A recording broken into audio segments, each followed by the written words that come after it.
15வது தமிழக சட்டப்பேரவையின் முதல் நாள் கூட்டம் இன்று காலை துவங்கியது.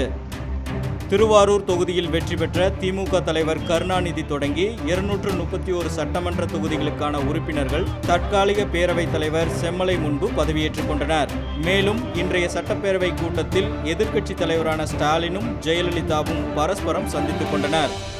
சட்டப்பேரவை கூட்டம் முடிந்து வெளியேறிய ஸ்டாலின் தன் வாகனத்தில் புறப்பட்டதும் திமுக செஞ்சி சட்டமன்ற உறுப்பினருக்கும் அதிமுக தொண்டர் ஒருவருக்கும் சட்டமன்ற வளாகத்திலேயே வாய் தகராறு ஏற்பட்டது.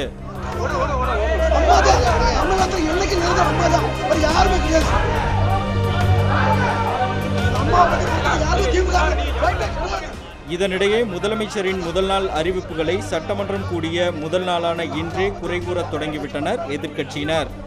மக்கள் பணியின் எங்கள் பணி தொடர உள்ள இந்த சூழ்நிலையில் தமிழகத்துக்கு பல்வேறு விஷயங்கள் இன்றைக்கும் நிறைவேறாத சூழ்நிலை இருந்து கொண்டிருக்கிறது. மக்கள் தேவைகள் பூர்த்தி செய்யப்படவில்லை. அந்த விதத்தில் முதலமைச்சர் கையெழுத்திட்ட முதல் வாக்குறுதிகள் என்று பார்க்க போனால் அவைகள் சரியான விளக்கம் இல்லாமல் இருப்பதாக தெரிகிறது. குறிப்பாக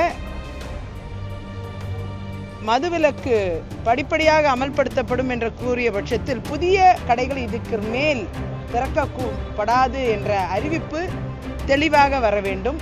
அதே போல 500 கடைகள் குறைப்பேன் என்று கூறும் பொழுது அந்த 500 கடைகள் எந்தெந்த கடைகள் என்று எண் வாரியாக விலாசம் வாரியாக தெரிவிக்கப்பட வேண்டும். உடனடியாக ஹைகோர்ட்டிலும் சுப்ரீம் கோர்ட்டிலும் வழக்காடு மன்றங்களில் இந்த கடைகள் எல்லாம் சில கடைகள் உத்தரவு பெறப்பட்டு மூடுவதற்கான உத்தரவு பெறப்பட்டிருக்கு. அந்த கடைகள் முன்னுரிமை வழங்கி அதை மூடுவதற்கான ஏற்பாட்டையும் அரசாங்கம் செய்ய வேண்டும். இந்த 500 கடைகளில் அதெல்லாம் உள்ளடக்க வேண்டும் என்று கருதுகிறேன். முதல் கட்டமாக மின்சாரத்தை பொறுத்தவரை 100 யூனிட் தள்ளுபடி செய்யப்படும், பணம் செலுத்த வேண்டாம் என்று கூறுகிறார்கள்.